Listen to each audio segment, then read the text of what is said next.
आज rings of power के episode 6 का ब्रेकडाउन करेंगे, जिसमें हमें अनाटार द्वारा कुछ कमाल की मैनिपुलेशन देखने को मिलती है।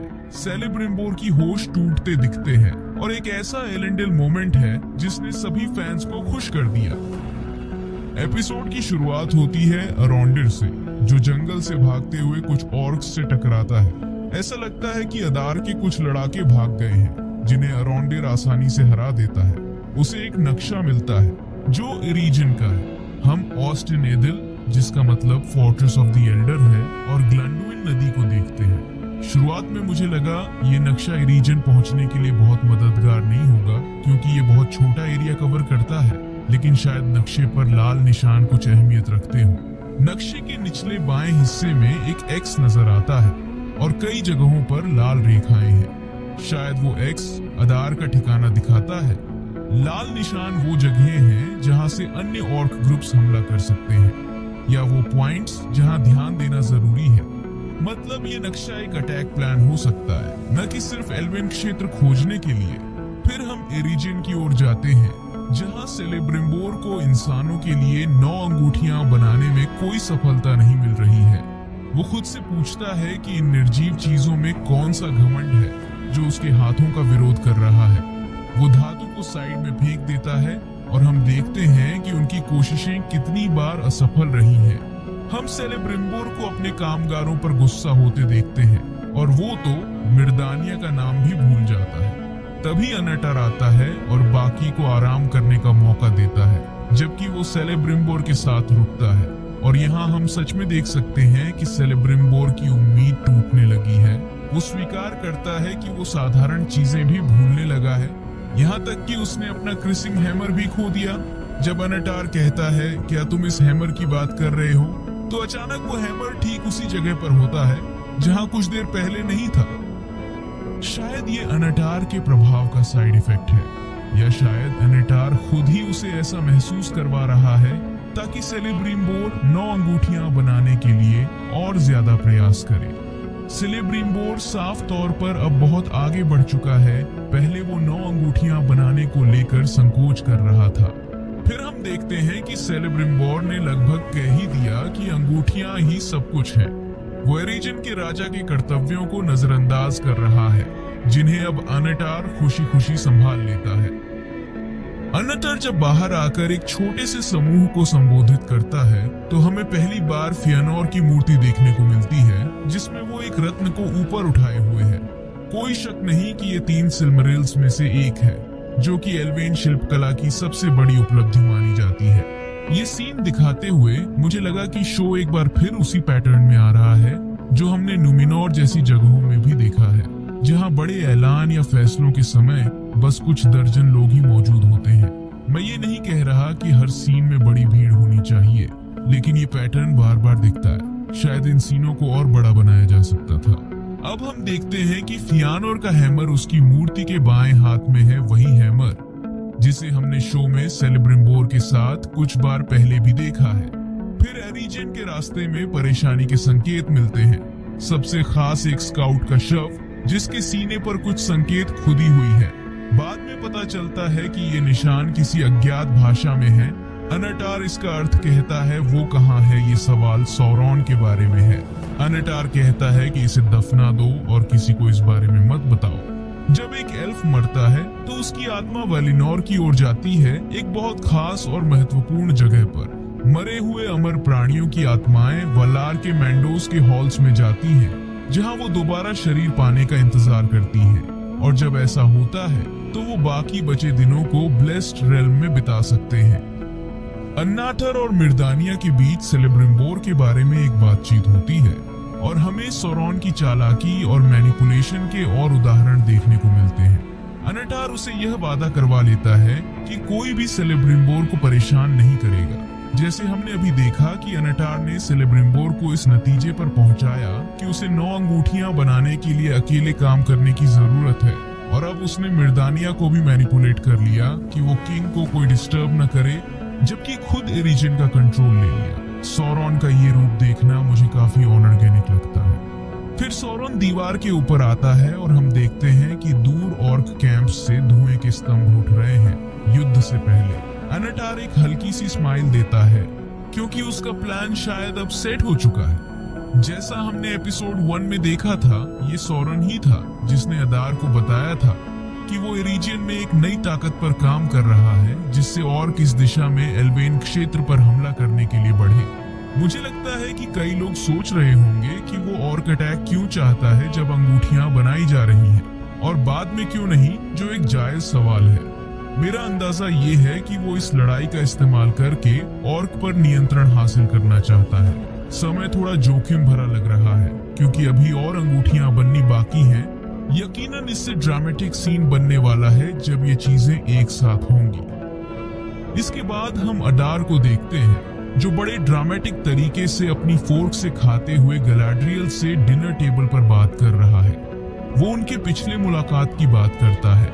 वो सौरन के प्रभाव के बारे में बातें करते हैं कि वो उन पर कितना प्रभाव डालता, उसके वादे और उसके झूठ।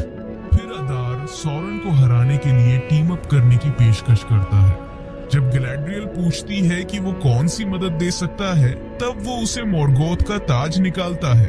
गैलाड्रियल कहना शुरू करती है कि उसने इसके बारे में सुना है। तभी अदार उसे बीच में रोक देता है और कहता है कि सौरन ने इसे खुद के लिए फिट कर लिया था। वहां मॉर्गोथ ने आखिरी बार खड़े होकर सामना किया और फिर भी वो बहादुर नहीं था। वह अपनी सबसे गहरी खदानों में भागा और शांति और माफी की भीख मांगी। उसे उसके चेहरे के बल गिरा दिया गया। फिर उसे उस चेन अंगेनोर में बांधा गया जो उसने पहले पहनी थी। उसके लोहे के ताज को उसके गले का कॉलर बना दिया गया और उसका सिर उसके घुटनों पर झुका दिया गया। शो में ताज अब सौरन के पास जाता है जिसका इस्तेमाल अदार ने एपिसोड 1 में उसे मारने के लिए किया था।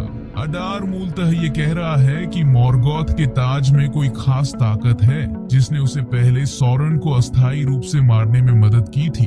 अगर उनके पास एक एल्वेन अंगूठी भी हो तो शायद वो सौरन को स्थायी रूप से मार सकते हैं। किताबों में ताज बस लोहे का होता है, लेकिन यहाँ ये चीज कुछ ज्यादा ही कन्वीनियंट लगती है। सोचने वाली बात है कि अगर ये ताज उसे मारने की चाबी है तो सौरन इसे अपने सिर पर क्यों रखना चाहेगा।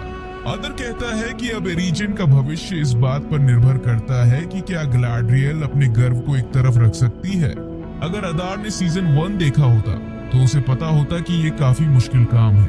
वो गैलाड्रियल को सोचने के लिए छोड़ देता है। हम फिर न्यूमेनोर की ओर जाते हैं। हमें अर्मेनिलोस के मुख्य गुंबद के ऊपर का एक शानदार शॉट मिलता है और हम देखते हैं व्हाइट ट्री ऑफ निम्लोथ जो गुंदौर के सफेद पेड़ों का पूर्वज है। बस इतना कहूंगा कि पेड़ और फराजोन की कहानी में एक बड़ा पल आता है। हम अंदर जाते हैं जहां एलेंडिल का ट्रायल हो रहा है पिछले एपिसोड की घटनाओं के लिए, जहां केमेन ने वलंदिल को मार दिया था और फराजोन उस पर हाई ट्रेजन का चार्ज लगा रहा है। सजा तो मौत होनी चाहिए, लेकिन फराजोन उसे माफी देने का ऑफर देता है अगर वो अपने क्राइम्स को मान ले और उसे न्यूमेनोर का शासक मान ले। फिर बेल्जिगार पूछता है कि क्या एलेंडिल अपने क्राइम्स को मानता है और वो हाँ कहता है। ये सीन और भी खास तब बनता है जब हम इन किरदारों का बैकग्राउंड जानते हैं। द सिल्मरिलियन में हमें पता चलता है कि अमंडिल और फराजोन जवानी में बड़े अच्छे दोस्त थे। भले ही वह एल्फ फ्रेंड्स में से था, लेकिन सौरन के आने तक वह उसकी काउंसिल में बना रहा। न्यूमेनोर में अमंडिल की इतनी बड़ी प्रतिष्ठा थी कि न तो राजा और न ही सौरन उस पर हाथ डालने की हिम्मत कर सकते थे। अंततः उसे काउंसिल से निकाल दिया गया और वह रोमेना चला गया, जहां उसने गुप्त रूप से फेथफुल को इकट्ठा किया। फिर ट्रायल में एलेंडिल ने फराजोन को राजा मानने से मना कर देता है। कहता है कि असली शासक मिरियल है, असली गद्दार सिर्फ फराजोन है। एलेंडिल का ये रूप देखकर मुझे बहुत अच्छा लगा। किताबों में ये बंदा इतना बड़ा और महान किरदार है। यही वजह है कि 3000 साल बाद भी अरागोन को एलेंडिल का वारिस कहा जाता है। जो सही के लिए खड़ा हो, एलेंडिल ऐसा ही एक किरदार है। फिर एक छोटा एक्सचेंज होता है केमेन और फराजोन के बीच, जहां फराजोन अपने बेटे से कहता है कि उसने काफी कुछ कर लिया है। यकीनन फराजोन के लिए अच्छा होता अगर वो एलेंडिल जैसे अहम शख्स को अपनी तरफ करने की कोशिश करता, लेकिन उसके बेटे ने वो मौका खत्म कर दिया। सारा कांड केमेन ने किया है। बेल्जिगर एक किताब निकालता है और कहता है शायद फेथफुल को पुरानी परंपराओं के हिसाब से मरना चाहिए, एक चित्र दिखाते हुए जहां वॉलर ये तय करते हैं कि समुद्री ट्रायल में कौन बचेगा, जिसमें एक बड़ा समुद्री राक्षस भी शामिल होता है। अगले सीन में हमें नॉरी की चीख सुनाई देती है, फिर पॉपी और उसे चाकू की नोक पर बंधक बनाते हुए दिखाया जाता है। एक तेज सीन में अंधेरे जादूगर को मुड़ते हुए दिखाया जाता है, फिर आसमान से कुछ पत्थर गिरते हैं, शायद ये जादूगर से जुड़े हों। फिर एक और शॉट में नोरी की आंखें दिखती हैं और फिर स्ट्रेंजर अपनी आंखें खोलता है, जिससे पता चलता है कि ये सब एक विजन था। टॉम बॉम्बाडेल और गैंडल्फ, मेरा मतलब है स्ट्रेंजर, जो सीक्रेट फायर के बारे में बात करते हैं, जहां टॉम कहता है कि सीक्रेट फायर उनसे बातें करता है, अगर उनके पास सुनने के लिए कान है, ये उन्हें चीजें दिखा सकता है। सीक्रेट फायर, जिसे फ्लेम इम्पेरिशेबल भी कहते हैं, वही है जिसका इस्तेमाल इलुवाटर ने प्राणियों को जीवन देने के लिए किया था। ये टोल्किन की दुनिया में क्रिएशन की शक्ति है। मेरा मौजूदा थ्योरी ये है कि शो सीक्रेट फायर का इस्तेमाल इलुवाटर की ओर इशारा करने के लिए कर रहा है। वो टॉम से पूछता है कि क्या वो सीक्रेट फायर को मास्टर कर सकता है ताकि अंधकार को हरा सके, जिस पर टॉम सीधा जवाब देता है, क्या सीक्रेट फायर को तुम्हारी जरूरत है मास्टर बनने के लिए? और यही मुझे लगता है कि इस जादूगर की कहानी का एक अहम सबक आएगा। उसे ये सीखना है कि वो सीक्रेट फायर का मास्टर बनने के लिए नहीं बना है, केवल इलुवाटार ही उसका मास्टर है का सेवक बनने के लिए है। वैसे ये इसे गंडाल्फ होने की ओर भी इशारा करता है, क्योंकि गंडाल्फ की एक फेमस लाइन है जब वो बालरॉग से कहता है, I am a servant of the secret fire. अगले सीन में हम कुछ घुड़सवारों को देखते हैं। क्या कुछ लोग टॉम के घर की ओर नहीं आ रहे थे जब हमने उन्हें आखिरी बार देखा था? शायद उन्हें सच में नहीं पता था कि टॉम कहाँ है और वो बस उन्हें ढूंढ रहे थे। मुझे थोड़ा ऐसा लगा कि शायद इस बीच में कोई सीन काट दिया गया है। वापस स्टोरविल में नॉरी और गंड हारफूड्स के घूमते रहने और स्टोर्स के एक ही जगह पर रहने के तरीके के बारे में बात कर रहे हैं।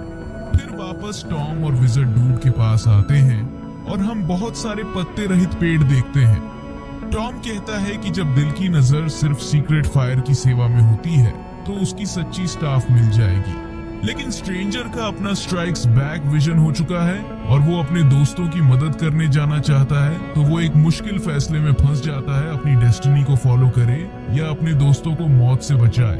और अब आता है वो मोमेंट जिसने टॉम बॉम्बाडेल ने गैंडल्फ की फेमस लाइन का एक वर्जन कहा, जिसमें वो कहते हैं, कई जो जी रहे हैं मौत डिजर्व करते हैं और कुछ जो मर गए हैं वो जिंदगी डिजर्व करते हैं। यहाँ टॉम बॉम्बाडेल वही लाइन इस्तेमाल कर रहा है, ये कहने के लिए शायद तुम्हें अपने दोस्तों को मरने देना चाहिए। ठीक है, ये पूरा सीन स्ट्रेंजर को सही चुनाव करने के लिए सेट कर रहा है, लेकिन इसने एक आइकॉनिक, इमोशनल और डीप लेसन को कुछ ऐसा बना दिया जो उससे दूर दूर तक मेल नहीं खाता।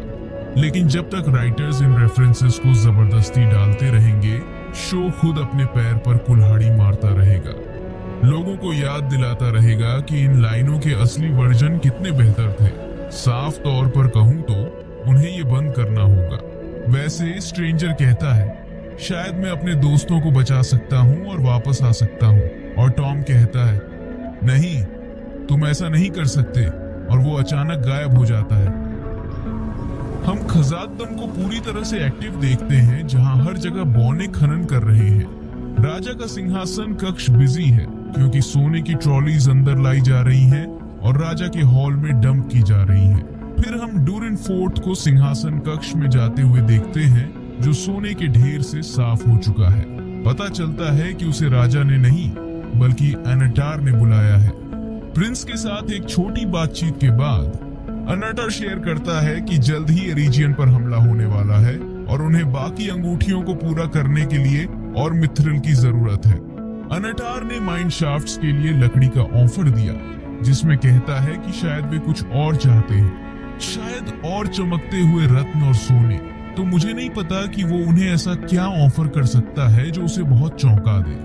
हैरानी की बात यह है कि राजा उसे मना कर देता है और जैसे ही एनाटार साइड में देखता है, उसे बालरॉग आग की लपटों में दिखता है। अब मैंने कुछ लोगों को ये गेस करते देखा है कि शायद एनाटार ने किसी तरह बालरॉग को समन किया है, लेकिन मुझे नहीं लगता कि ऐसा है। एनाटार समझ रहा है कि ड्वार्फ्स जल्द ही बहुत गहरे तक खुदाई करने वाले हैं। किंग डूरिन ये जानबूझकर मिथ्रिल के लिए ऊंची कीमत मांग रहा है, ये समझते हुए कि मिथ्रिल की आर्मर और हथियार जीत की चाबी हो सकते हैं। ड्यूरिन कहता है कि वो खुदाई को और बढ़ाने जा रहे हैं और उसका बेटा उसे चुनौती देता है कि वो रिंग को उतार दे। हमें एक शानदार एक्सचेंज मिलता है जहां पिता कहता है नहीं ये मेरी है और बेटा जवाब देता है नहीं तुम उसके हो। जब प्रिंस रिंग को उतारने की कोशिश करता है तो उसे अचानक कमरे के पार फेंक दिया जाता है, शायद रिंग की बढ़ी हुई स्ट्रेंथ की वजह से। मैंने पिछले हफ्ते भी बताया था कि ड्वार्फ्स की रिंग्स की एबिलिटीज बुक्स से अलग हैं और यहाँ ड्यूरिन का पागलपन में उतरना एक अच्छा ड्रामा ऐड करता है खजादम की स्टोरी लाइन में। उनके घर में ड्यूरिन और डीसा ये डिस्कस कर रहे हैं कि राजा के साथ क्या करना है और डीसा ये हिंट देती है कि राजा उसके लिए उसके अपने पिता से भी ज्यादा साबित हुए हैं। अब तक का सबसे इमोशनल सीन। ड्यूरिन टूट जाता है जब वो कहता है कि वो राजा को ओवरथ्रो नहीं कर सकता क्योंकि जब वो उसे देखता है तो उसे अब भी अपने पिता की तरह ही देखता है। वापस न्यूमिनर में हम 4 गार्ड्स को हॉर्न बजाते हुए देखते हैं। फिर हम एरियन और एलेंडिल को डंगोनन में देखते हैं जहां वो कहती है कि फराजॉन फेथफुल को और ज्यादा विरोध नहीं करना चाहिए और उसकी लॉयल्टी के बदले माफी ऑफर करता है। एलेंडिल इनकार कर देता है और अपनी बेटी से यहाँ तक कह देता है कि अगर उसके एक्शन में उसे सिर्फ प्राइड नजर आता है तो उनके पास कहने के लिए अब कोई शब्द नहीं बचे हैं। एरियन कहती है कि फाराजॉन ने पहले ही कहा था कि एलेंडिल ऐसा ही कहेगा और उसकी फाराजॉन के लिए नफरत उसकी बात सुनने की क्षमता को बंद कर देगी। मुझे ये सोचने पर मजबूर करता है कि क्या ये वही चीज थी जो फाराजॉन ने पलंटियर में देखी थी। हमने अब तक नहीं देखा कि फाराजॉन ने पलंटियर में क्या देखा था। एरियन आखिर मिरियल को लाती है जो एलेंडिल को फाराजॉन के सामने झुकने के लिए मनाने की कोशिश करती है, पर एलेंडिल इनकार कर देता है। ये वही चीज है जिसकी मुझे उम्मीद थी एलेंडिल के किरदार से। यही वो एलेंडिल है जो होना चाहिए और मुझे ये देखकर बहुत अच्छा लगा है। वापस खजादम में हम देखते हैं कि नार्वी ड्वार्फ्स की एक टीम को एक बैटरिंग रैम के साथ लीड कर रहा है और मैं सच में जानना चाहूंगा कि क्या माइनिंग में बैटरिंग रैम्स काम आते हैं। वो डीसा से मिलते हैं और उसे जबरन हटाने की धमकी देते हैं। डीसा इसका जवाब अपने गाने से देती है जो चमगादड़ों को उनके पीछे लगाता है। और फिर हम वापस न्यूमिनर में जाते हैं जहां सी ट्रायल शुरू होने वाला है, लेकिन जैसे ही एलेंडिल को फेंका जाने वाला होता है मिरियल आकर कहती है कि चूंकि एलेंडिल के गलत काम उसके नाम पर किए गए थे उसे उसके स्थान पर न्याय का सामना करने का अधिकार है। एरियन कहती है कि ये उस बड़ी किताब में लिखा हुआ है जिसे बेल्जिगार अब भी अपने साथ रखा है। मिरियल को सी ट्रायल की अनुमति दे दी जाती है। मिरियल सबसे पहले एलेंडिल को शांत करती है, नमरी कहकर। इसे किसी को आशीर्वाद देने के रूप में भी देखा जा सकता है। फिर वो कहती है कि अगर वो फेथफुल के पथ पर चलने वाले हैं तो पहला कदम उसे ही लेना होगा। अब पिछली कुछ सीन में और पिछले एपिसोड में भी एलेंडिल मिरियल के बीच एक संभावित रोमांस के हिंट्स मिलते हैं। बुक्स में मिरियल और एलेंडिल के बीच कोई रोमांस नहीं था। अब थोड़ा बुक स्पॉइलर है तो इसे स्किप कर सकते हैं।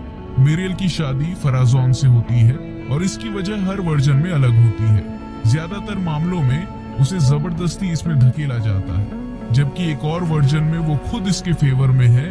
थोड़ी इविल भी लगती है। मुझे लगता है कि हम देखेंगे कि मिरियल फाराजॉन से शादी करने के लिए राजी हो जाएगी और उसके रूल को वैलिड देगी, बदले में इस वादे के साथ कि वो फेथफुल को नुकसान नहीं पहुंचाएगा या कुछ इसी तरह। वापस आते हैं, मिरियल छोटे पूल से खींचकर पानी के अंदर ले जाई जाती है और हमें वो ट्रेलर शॉट्स मिलते हैं जिसमें वो विशाल समुद्री जीव के साथ होती है। उसे चट्टानों पर फेंक दिया जाता है और निर्दोष घोषित किया जाता है। एलेंडिल भीड़ को मिरियल चीयर करने के लिए लीड करता है। यार, न्यूमिनोरियंस कितने अस्थिर टाइप के लोग हैं। ये छोटी भीड़ वही लोग हैं जो एलेंडिल के ट्रायल के दौरान हंगामा कर रहे थे। हम सिर्फ 30-50 न्यूमिनोरियंस की भीड़ को एक तरफ या दूसरी तरफ चीयर करते हुए देखते रहते हैं। ऐसा लगता है कि वो बार बार ये बदल रहे हैं कि वो किसे चीयर कर रहे हैं। उन्हें इन सीन्स और न्यूमिनोर की स्थिति को क्लियर करने की जरूरत है। अगले सीन में हम फिर से फाराजॉन को पलंटर के साथ देखते हैं और इस बार हमें ये देखने को मिलता है कि वो क्या देख रहा है। माउंट डूम का लावा, उसके बाद सौरॉन की आंख जो सीजन 1 के अंत में थी, फिर सौरॉन जैसा हलब्रांड मुड़ता है जो पिछले साल नुमिनोर में उसके समय से एक शॉट लगता है। फराजोन अपनी सांस थामते हुए पलंटियर से हाथ खींचता है। पलंटियरी शो में थोड़े अलग तरीके से काम करता है। इस आखिरी शॉट में वह निश्चित रूप से बहुत गुस्से में दिखता है। अगले सीन में गैलाड्रियल की आवाज सुनाई देती है जो कह रही है कि हालब्रांड ही सौरॉन है। गैलाड्रियल अब अदर के अलायंस ऑफर को एक्सेप्ट करती दिखती है। कहती है कि जब एल्रोंड एक आर्मी के साथ वापस आएगा तो वो नेनिया ले सकते हैं और साथ में सौरन को हमेशा के लिए खत्म कर सकते हैं।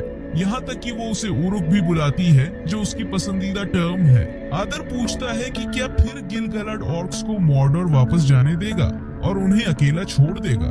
वो ये कहता है कि गैलाड्रियल ने उसे उससे भी ज्यादा बता दिया है जो वो उम्मीद कर रहा था। मुझे नहीं लगता कि वो असल में अलायंस बनाने में दिलचस्पी रखता था और वो अपने साथ बहुत ज्यादा ऑर्क्स आर्मी है। गैलाड्रियल उसे समझती है कि ये सब शायद वही है जो सौरन चाहता है। ये अनुमान लगाते हुए कि सौरन ने अदार और ऑर्क्स को एरिजन पर हमले के लिए तैयार किया है। ग्लग ही एक ऐसा है जिसे गैलाड्रियल के शब्दों से फर्क पड़ता है। उसके घर पर एक पत्नी और बच्चा है। आखिरकार अदार उसके हाथों से सिग्नल हॉर्न खींच लेता है जिसे बजाते हुए इरीजन पर हमले की शुरुआत का संकेत देता है। जैसे ही एल्व्स ऑर्क्स को तट पर हमले की तैयारी करते हुए देखते हैं वो परेशान होने लगते हैं और हमें एनेटार एरिजन में वापस दिखता है। सौरॉन ने खजात-दुम तक यात्रा की और वापस लौटा, जबकि ऑर्क्स पिछली एपिसोड के अंत में नदी के पार थे और अब हमले की शुरुआत कर रहे हैं। फिर हम देखते हैं कि एनेटार अपने हाथ को चाकू से काटता है। फिर हम अंदर लौटते हैं जहां सेलेब्रिम्बोर 9 रिंगों के डिजाइन बनाने की कोशिश कर रहा है। वो कुछ शोर सुनता है और देखने जाता है। तभी एनेटार अचानक प्रकट होता है ताकि वो ऐसा न कर सके। वो दोनों बहस करते हैं और एनेटार उसे धमकी देता है कि अगर वो अपना काम छोड़ता है तो हर आत्मा जो दिखाई दे या न दिखाई दे जान जाएगी कि सेलेब्रिम्बोर उनकी बर्बादी का जिम्मेदार था। एनेटार अपनी आंखें बंद करता है और हमें एक शानदार दृश्य दिखाता है जहां वो सेलेब्रिम्बोर के लिए एक अद्भुत दृश्य तैयार करता है जिसमें एल्व्स आंगन में आनंद ले रहे हैं जो कि एल्विन स्मिथ के लिए ताजगी लाता है। एनेटार बाहर आता है, कहता है कि उसने सदियों तक वो करने की कोशिश की जो वो सेलेब्रिम्बोर के बिना नहीं कर सकता था। फिर वो ब्रिम्बी को एक कंटेनर देता है जिसमें मिथ्रिल का पाउडर होता है और मैं सोच रहा हूँ कि क्या उसके हाथ काटने का कुछ संबंध इस मिथ्रिल के मिलावट से है। अगर कोई मौका है तो वो सीज के दौरान निस्संदेह 9 रिंगों को इफेक्ट करेगा जैसे उसने 7 के साथ किया था। निस्संदेह इस मिथ्रिल के साथ कुछ किया है या शायद उसने खजात-दुम से चुराया है। एनेटार सेलेब्रिम्बोर को उत्साहित करते हुए कहता है कि महान सिल्मरिल्स उस समय के लेखन में एक छोटे नोट से ज्यादा नहीं होंगे। जब सेलेब्रिम्बोर द्वारा बनाई गई रिंग्स ऑफ पावर की कहानी लिखी जाएगी वो उसे फियानोर का हथौड़ा देता है जिसका इस्तेमाल वो 9 रिंगों के निर्माण में कर सके। मुझे ये पसंद है कि एनेटार उसकी महत्वाकांक्षा पर खेल रहा है ताकि वो अपने दादा की विरासत को जीवित रख सके। आप इस पर क्या सोचते हैं मुझे कमेंट्स में बताएं। सेलेब्रिम्बोर काम पर वापस आता है और हमें एक लेजिट ट्रांजिशन शॉट दिखाई देता है जहां धूप और खुश एल्व्स से लेकर अंधेरे और लोगों के डर से भागते हुए दिखते हैं। अनदर सेलेब्रिम्बोर की कहानी आगे बढ़ती जा रही है और खजात-दुम की कहानी शो में जान डाल रही है। मुझे लगता है कि ये दोनों खास तौर पर आखिरी 2 एपिसोड्स में कुछ बहुत बड़ी कंक्लूजन्स की तरफ ले जा सकते हैं। अब सवाल ये है कि सीजन कैसे खत्म होगा। सिर्फ 2 एपिसोड्स बचे हैं देखने के लिए कि ये कहाँ कंक्लूड होगा। तो आपको इस एपिसोड के बारे में क्या लगा कमेंट्स में मुझे जरूर बताएं। मिलते हैं अगले वीडियो, तब तक के लिए अपना ख्याल रखिए। Thanks for watching. इस वीडियो को लाइक करें, शेयर करें अपने फ्रेंड्स के साथ और सब्सक्राइब करें चैनल को अगर आपने अभी तक सब्सक्राइब नहीं किया। और नेक्स्ट वीडियो में आप लोगों से मिलते हैं किसी ब्लॉकबस्टर मूवी का या सीजन का रिव्यू और एक्सप्लेनेशन लेके। तब तक के लिए अपना ख्याल रखें, अपने से जुड़े लोगों का ख्याल रखें। अल्लाह हाफिज।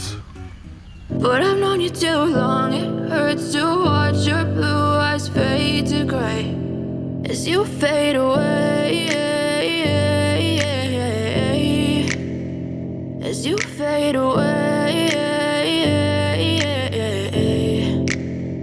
Yeah, I'm about to fade away, cause every time I wake up I feel like it's Monday. Something's going wrong with all the chemicals up in my brain. All of a sudden I don't look at anything the same way. Gotta build up of my thoughts sitting in an ashtray. I'm sorry that I'm so inconvenient, okay. Just let me be me and I'll stay out of your way.